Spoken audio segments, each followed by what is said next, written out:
hay'adda khayriga ee African Relief Fund ayaa maanta magaalada Burco xarunta gobolka Togdheer ku ciidisay isla mar ahaantaana dhar guddoonsiisay 83 hablood agooma ardaydan ay maanta hay'adda khayriga ee African Relief Fund ay guddoonsiisay dharka ciida ayaa ahaa hablo agooma oo dhigta dugsiga Tabantaab ee magaalada Burco xafladan lagu guddoonsiinayay dharka ciida ayaa waxaa goobjoog ka ahaa agaasimaha hay'adda Somaliland Abbas Cabdiraxmaan Ismaaciil maamulaha dugsiga Tabantaab waalidin iyo marti sharaf kale oo aad u tiro badan go'rayntiiba waxaa halkaasi ka hadlo ka warbixiyay deeqdan ay maanta soo gaarsiiyeen hablaha agoomaha ee dugsiga Tabantaab agaasimaha hay'adda African Relief Fund Abbas Cabdiraxmaan Ismaaciil waxaana hadaladiisii kamid ahaa waxaanu ku farxanano runtii inaanu la joogno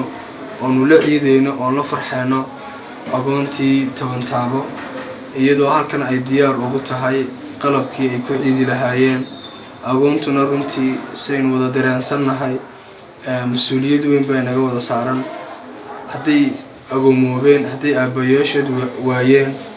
oo mas'uuliyadeena inaynu ka qayb qaadano mar walba farxad gelintooda inaynu ilaalino seen awlaadeena u ilaalino inaynu ka qayb qaadano inay farxaan sida aan mar walba u jecelnahay awlaadeena inay farxaan runaantii maanta farxad weyn baan dareemayaa inaan ugu mahadnaqayaa hay'adda African Relief Fund oo looga bartay runtii iyaduna inay ka qayb qaadato hawlaha kala duwan ee gargaarka ummadda tanina ay kamid tahay wax kamid ah wax qabadkeeda in ay agoonta ka farxiso maamulaha dugsiga agoomaha Tabantaab ee magaalada Burco Faadimo Muuse Cumar iyaduna ka hadashay madashaasi ayaa ammaan ballaaran u soo jeedisay hay'adda khayriga ee African Relief taasoo ku amaantay sheegtayna inay tahay hay'ad khayriye isla mar ahaantaana mar kasta la barbar taagan caawimo hablaha agoomaha ee dhigta dugsigan Tabantaab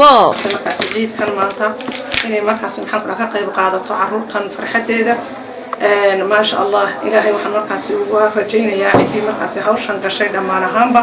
عدي مركزي وحصابة حتى عدي كشقي سبين إلهي ميسانك حسنات كذا وقدره إن شاء الله تعالى ما أنت مركزي أنا تشرين يوم الله ينفع مالا ولا بنون إلا من أعطى الله بقلب سليم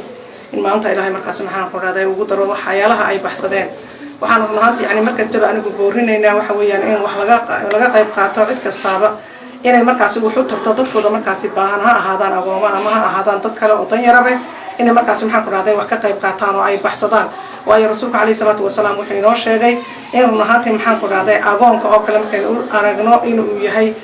ka markaasi runtii yani dardaaran fara badan rasuulka kaleey salaatu wasalaam ka sameeyay oo markaasi uu tilmaamay in markaasi la kafaalo qaato baahiyo